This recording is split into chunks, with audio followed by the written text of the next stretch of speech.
Bon, personne n'y était préparé, le coronavirus.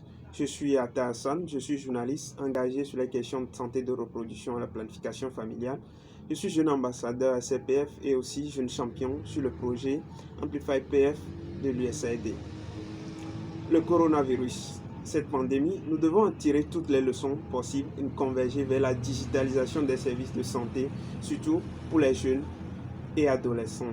Cette couche de la population qui est déjà un accès difficile aux informations en ce qui concerne la santé de reproduction, et le coronavirus, la pandémie de Covid-19 est venue encore enfoncer le coup.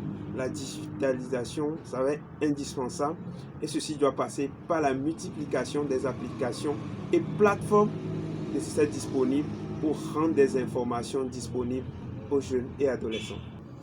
La multiplication de ces applications doit permettre aux jeunes de trouver facilement toutes les informations liées à la santé de reproduction, surtout des informations fiables, ainsi que la consultation en ligne et aussi une aubaine également pour le jeune de se former à distance sur ses droits sexuels et reproductifs pour être autonome en éducation sexuelle complète.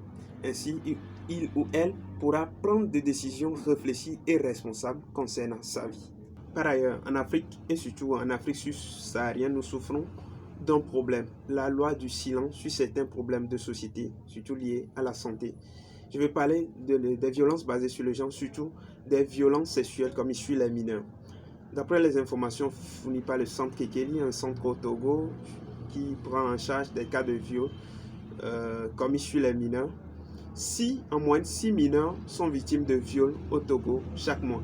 Des chiffres qui sont l'heure de traduire la réalité parce que souvent dans nos communautés, les gens choisissent de garder le silence sur ces sujets alors que les victimes en souffrent énormément. Mon appel, mon message à l'endroit de chaque citoyen ou de chaque communauté, c'est de briser le silence. Briser le silence, c'est d'enclencher la réparation pour les victimes de ces viols.